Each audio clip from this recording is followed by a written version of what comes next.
Bem-vindo ao InCor Talks, o podcast do InCor HCFM USP. Olá pessoal, tudo bem? Bem-vindos ao nosso novo episódio do nosso podcast InCor Talks. Eu sou Guilherme Bride, sou pneumologista aqui do InCor e hoje eu tenho o prazer de receber junto com a gente o nosso grande Dr. Alexandre Franco Amaral, ele que é médico pneumologista aqui do grupo de doenças intersticiais também do InCor e colega de trabalho.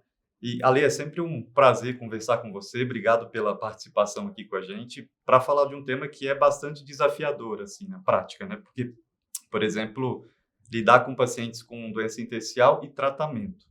E falar de tratamento hoje, a gente tem algumas controvérsias, né? Com algumas atualizações, até porque ao longo desses últimos 10 anos, nós tivemos aí o uso das duas principais medicações, que são o nintedanib e a pirfenidona, que já vem sendo utilizado. E do ponto de vista clínico, assim, ao longo desse período, ao longo de 10 anos, você acha que já dá para falar do impacto do uso dessas medicações no dia a dia? E como que a gente faz para avaliar isso nos nossos pacientes? Mais uma vez, obrigado pela participação. Obrigado, Guilherme. Obrigado pelo convite, na verdade. Prazer estar aqui. Acho que os antifibróticos vieram para mudar muita coisa, né? 10 anos de antifibrótico, a gente teve uma revolução, acho que primeiro para provar um conceito da mudança do entendimento da fisiopatologia das doenças fibrosantes e abandonar de vez aquela tese de que você tinha muita inflamação e depois gerava fibrose, que as doenças podem ter uma via fibrosante específica. E depois que foi a primeira medicação para a fibrose pulmonar idiopática e para tratar a fibrose em si. Até então, a gente só dispunha de tratamentos anti-inflamatórios, ou tratamentos da circulação pulmonar, tratamentos de outras vias que não agiam diretamente na fisiopatologia das doenças intersticiais fibrosantes. Nesses 10 anos, eu diria que o impacto foi principalmente da mudança de paradigma. Do ponto de vista clínico, a gente tem estudos de vida real, registros e os dados que foram saindo depois dos ensaios clínicos principais, mostrando um impacto em provavelmente estender a sobrevida desses doentes. A gente nunca vai ter o estudo ideal para provar isso, porque a doença é rara, todas as doenças intersticiais são raras, a gente não vai ter estudo dessa magnitude para ver impacto em sobrevida, mas muito provavelmente esses medicamentos estendem a sobrevida e diminuem exacerbação aguda, que são eventos muito graves, frequentemente fatais. A grande dificuldade é que os antifibróticos ainda não são perfeitos, né? No estado atual, a gente ainda tem muitas limitações, seja de custo, de acesso, de uma eficácia que melhora desfechos, né, clínicos que para a gente são relevantes, mas para o paciente às vezes não. Então, não tem impacto em melhora de qualidade de vida, a gente não tem impacto significativo na vida desses pacientes quando a gente prescreve a medicação, e elas têm efeitos colaterais que, embora não sejam graves, são frequentes e podem até atrapalhar a qualidade de vida dos doentes. Então, a gente ainda tem um longo caminho para percorrer, mas com certeza impactou muito quem cuida de doença intersticial e os pacientes com doença também. Perfeito. E, Ale, nos últimos anos a gente viu que não só a fibrose pulmonar idiopática, mas as outras doenças também intersticiais, que a gente passou a entender melhor a evolução, como você comentou, o uso de antifibróticos passou a se estender também para essa população, né? Então, um aumento de indicações. Então, como é que você vê essa indicação de antifibrótico em doentes não FPI, não fibrose pulmonar idiopática, e do seu ponto de vista, a melhor forma da gente selecionar esse paciente e talvez o melhor antifibrótico? Eu sei que é difícil de responder, mas como é que você vê essa questão assim, polêmica? São muitas coisas. Assim, a indicação de antifibrótico para além da fibrose pulmonar idiopática é para aquele paciente que preenche os critérios, o que a gente entende que tem, o que se cunhou como fenótipo fibrosante progressivo, fibrose pulmonar progressiva, doença intersticial pulmonar fibrosante progressiva, que é basicamente aquele paciente que tem uma doença intersticial pulmonar com fibrose e que vai piorando da fibrose, especificamente, a despeito do tratamento adequado para a doença. Então, a melhor indicação é aquele paciente com uma doença do tecido conjuntivo, uma pneumonia de hipersensibilidade, qualquer que seja a etiologia da doença, que ele tem o seu tratamento adequado, seu diagnóstico adequado, mesmo assim ele vai piorando, você entende que ele vai piorando às custas de fibrose, e aí você dá um antifibrótico para retardar essa progressão, com o mesmo efeito esperado para a fibrose pulmonar idiopática. Você não vai melhorar o doente, mas você vai retardar essa progressão. Em relação à escolha do antifibrótico, né, a gente tem dados mais robustos em fibrose pulmonar progressiva para nintedanib. A gente tem um estudo de doença não classificável para pirfenidona, e a gente tem um estudo de fibrosante progressiva muito clássico que usou nintedanib, que tinha várias etiologias, inclusive não classificável, inclusive pneumonia de hipersensibilidade era o mais representado, as doenças do tecido conjuntivo. E a gente tem um estudo específico para esclerose sistêmica. Foi o primeiro estudo de antifibrótico fora da fibrose pulmonar idiopática.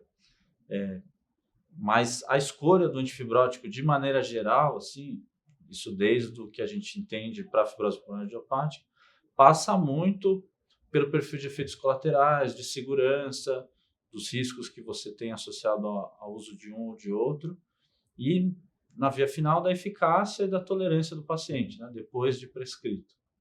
Qual que era a outra pergunta mesmo?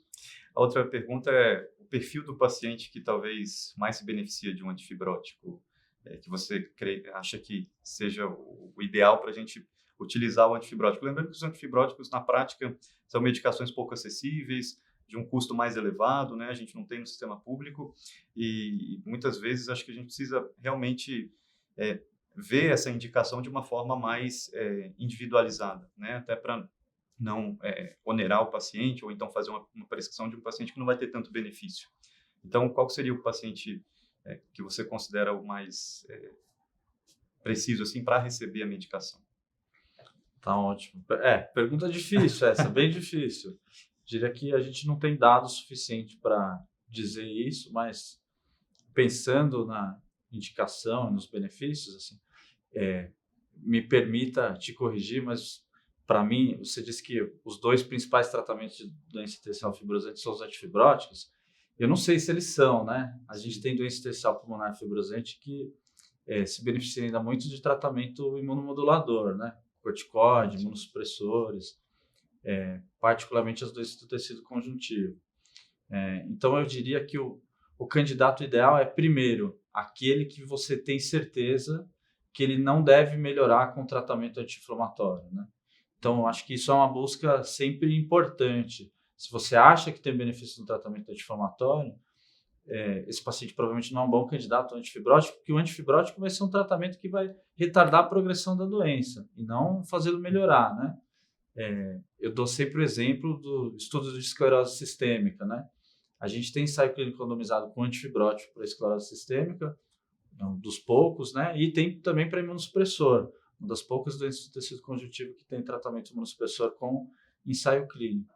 E o tratamento imunossupressor melhorou a capacidade vital forçada.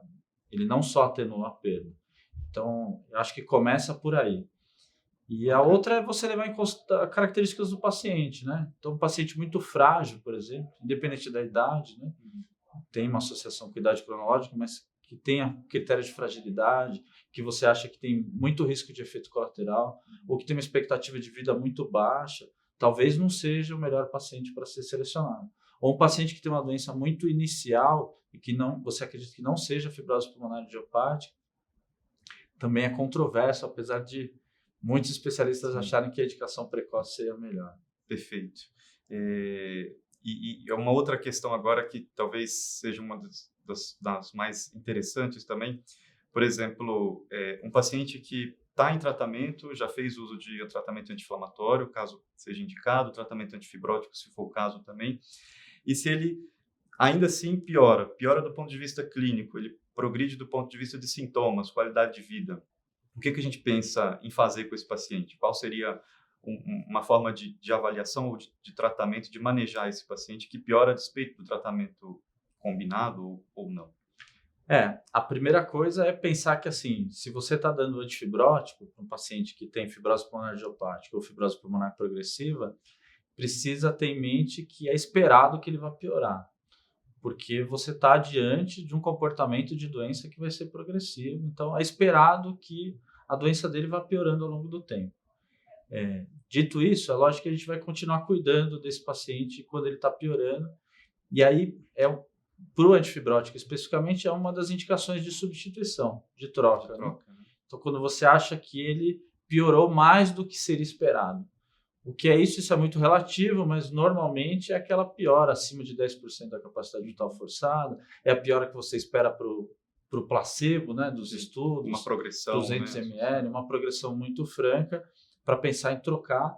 A gente tem os dados do registro europeu, do INPAIR, de troca, e aparentemente ela foi eficaz, ela parece ter sido boa para os pacientes, né? Lógico, estudos retrospectivos, todas as limitações, mas é uma das indicações de troca. E a outra é o tratamento de todo o resto, né? Sim. O tratamento do paciente com doença intersticial fibrosante não é só o remédio, né? Então a gente cuida das comorbidades, doença do refluxo, apneia, a gente cuida de sintomas, qualidade de vida, então tratar de espineia e tosse são os 2 principais sintomas. A gente tem os opioides como grande aliado, a reabilitação pulmonar, o paciente manter qualidade de vida, se manter ativo, melhorar a dispneia, discussão de cuidados de fim de vida, de valores, até questões religiosas, eventualmente com a família junto, né, participando dessas decisões, medidas invasivas, como vão ser os cuidados de fim de vida, tudo isso faz parte dos cuidados desse paciente que continua piorando. Sim. As comorbidades são importantes, né, até porque geralmente são pacientes com idade mais avançada e a média é ter aí mais de 1 ou 2 comorbidades por paciente, então a gente vê isso com uma frequência até bastante elevada. Muito bom. E para a gente fechar agora, em termos a última discussão, os estudos principais, eles avaliam como desfecho primário, no geral, sempre a função pulmonar, né? A redução da progressão da perda da função pulmonar. Você acha que hoje em dia a gente tem espaço para outros desfechos? E quais você acha os principais para a gente discutir em termos de novas drogas ou tratamento para esses pacientes? Fugir um pouco da função pulmonar. Acho que tem, mas é difícil, né?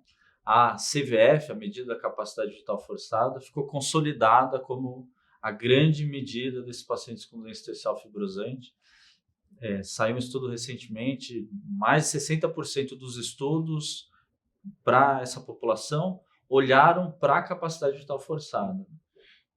E aí, quanto mais tempo passa, na verdade, mais ela se consolida como um marcador importante. E a gente sabe que tem correlação com sobrevida, a gente sabe que é um desfecho substituto, como a gente chama, importante. Mas tem espaço, e acho que isso passa pela discussão, até do que o paciente enxerga como mais importante para ele, né? Em um desses artigos se debate, junto com uma associação de pacientes, inclusive, junto com a agência reguladora americana e com os especialistas, o que seriam os desfechos principais. E a conclusão é que aquilo deve focar em sintoma, funcionalidade e sobrevida. Então, a sobrevida parece ser um marcador mais importante para o médico do que para o paciente, e os pacientes estão mais interessados em sintomas e manter funcionalidade. E isso é muito difícil de avaliar com um desfecho direto, né? Tem várias propostas, então o teste de caminhada de 6 minutos, que o pessoal da hipertensão pulmonar usa, que é usado em outros trabalhos, inclusive na pneumologia. Na reabilitação também, né? Na reabilitação. O aumento da distância percorrida, enfim. Ele tem uma padronização, né? Ele já é bem conhecido, mas ele também tem suas limitações, mas ele já foi utilizado como desfecho em alguns estudos. Ele ainda é preconizado como um dos possíveis desfechos que talvez avaliasse funcionalidade de maneira mais objetiva. A gente tem a tomografia, então, cada vez mais, né, inteligência artificial, softwares de reconstrução, análise quantitativa, que pode ser uma medida objetiva, né, que até substitui a CVF. Então, a radiologia pode entrar muito nessa discussão. A gente tem os sintomas, né, então, os desfechos focados nos pacientes mesmo, né? Então, os PROMs, né, do inglês, né, Patient Related Outcomes Measures. Então, são medidas de como o paciente está se sentindo, de qualidade de vida, são super importantes. E a gente provavelmente vai ter talvez uma conjunção desses dados como um todo, e a gente vai precisar começar a ver estudos que levam em consideração não só a capacidade vital forçada, até porque em vigência de tratamentos, né, cada vez esse efeito pode ser menor. E a gente vai ter que enxergar se os remédios funcionam ou não, além deles eventualmente Exato. reduzirem a perda ou estabilizarem a Sim. capacidade vital forçada. Senão a gente vai começar a ter uma chuva de estudos negativos de remédios que talvez pudessem ter efeito em outras medidas. Sim, até porque os pacientes já vão estar recebendo tratamento de alguma forma. Exatamente. Muito bom. Ale, muitíssimo obrigado pela sua participação aqui com a gente. É sempre um prazer conversar com você, que a gente sempre aprende bastante. Então, eu queria te agradecer e agradecer também ao nosso público. Mais uma vez, espero vê-lo nos próximos episódios também, tá bom? Obrigado pelo convite, Guilherme. Até a próxima, pessoal. Ficamos aí, próximo episódio. Você ouviu o podcast InCor Talks, o podcast do InCor HCFM USP.